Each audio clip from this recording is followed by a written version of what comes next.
Hi everyone, welcome back to my channel. If you don't know who I am, my name is Alexis Renee, and in this video I'm going to be doing my January book review.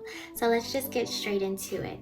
I'm proud to say that in the month of January I was able to read 4 books. I do have a reading goal for this year. I want to read 24 books, which means I would need to read 2 books a month. And I'm already ahead of schedule because I was able to read each of these books this month and they were all pretty good. I cannot complain. So yeah, let me give you a review of each one. Now, of course, if you're a reader, I'm not going to spoil any of the details of the book. I'm just going to give you a general synopsis of it. So I'm going to go in the order that I read them. So starting with I Hope This Finds You Well by Natalie Sue. This was a really good book. This was super cute. I've never read a book by Natalie Sue, but I will say that this was a really good book. I loved the plot. It was very comical. It was very meaningful as well. Like, she touches on emotions of grief and whatnot. But basically, this lady in the book, the main character, I forgot her name already.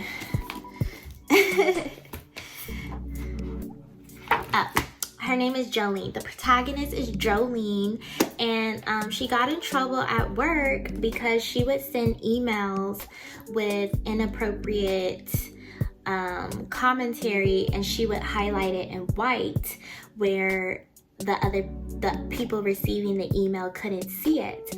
Well, she did end up getting caught and she got in trouble, so then she had to do this HR training, and the HR guy, he was fairly new and he ended up accidentally giving her access to everyone's emails. So she could see, like, from the manager all the way down, she could see the instant messages. She could see people's notes, like all of the tea. So she tried to use it to her advantage to, you know, try to get promoted, because at the time her job was doing layoffs and whatnot. So that's like the general synopsis without getting into too much information.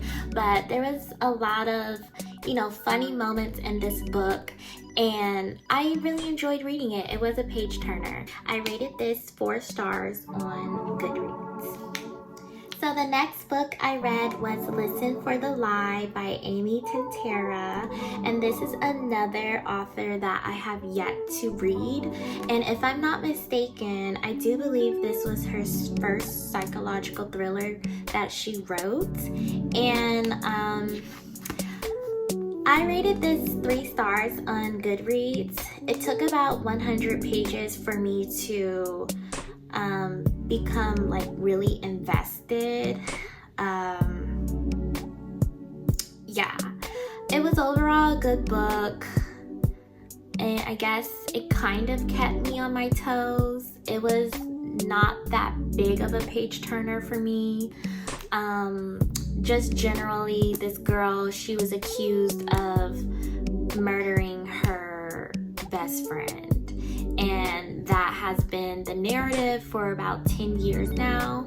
And so this guy who has a popular podcast reopened the discussion about the murder because, you know, she didn't go to jail. Nobody was able to solve the murder because the evidence was washed away from the rain.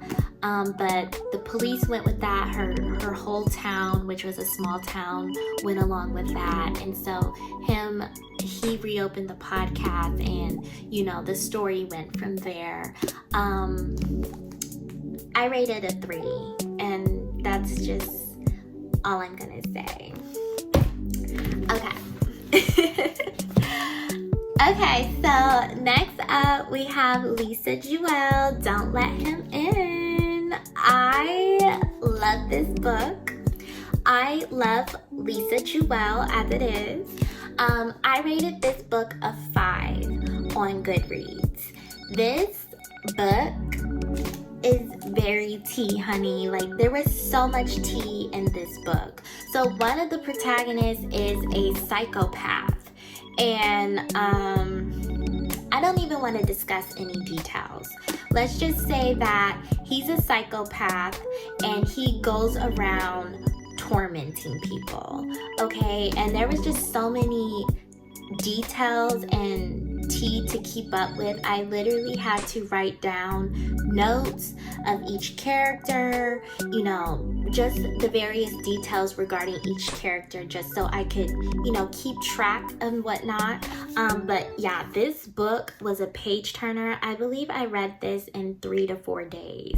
Like, it was really that good, and I was just so obsessed. I love Lisa Jewell. I believe she's a really good author. She has like 22 books, 22 or 24 books, and I've only read, this is the 3rd one that I've read of hers. But yes, I highly recommend this novel. Like, this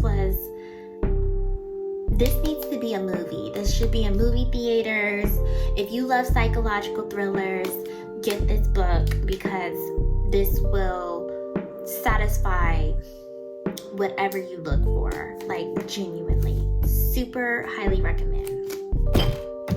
Okay, so lastly, I have this book by Karin called False Witness, and this is another psychological thriller. And I read this, it took me about a week to read this.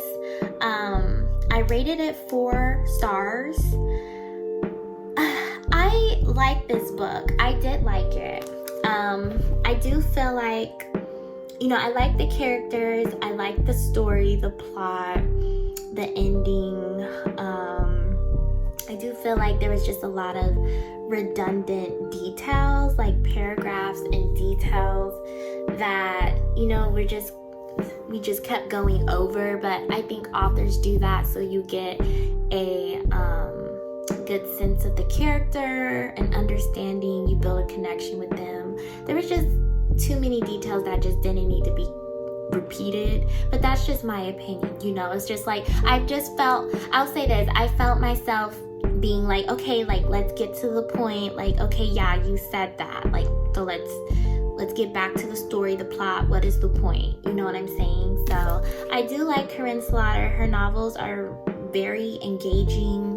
The first novel that I read from her was Pretty Girls, and that was gory and probably one of the most craziest books I've read to this day. So this one, it was a little less gory. It was still very much so interesting, very much so. So yes, like I said, I rate this a 4 on Goodreads. Very happy with it. And yeah, so yeah, that concludes my cute little mini book review. If you read any books this month, please be sure to share in the comments down below. I want to talk to you. If you have any book recommendations, let me know. I really love psychological thrillers and just various fiction novels. Like, that is my jazz, that is my tea. And yeah, thank you so much for tuning into this video, and I'll see you in my next one. Bye.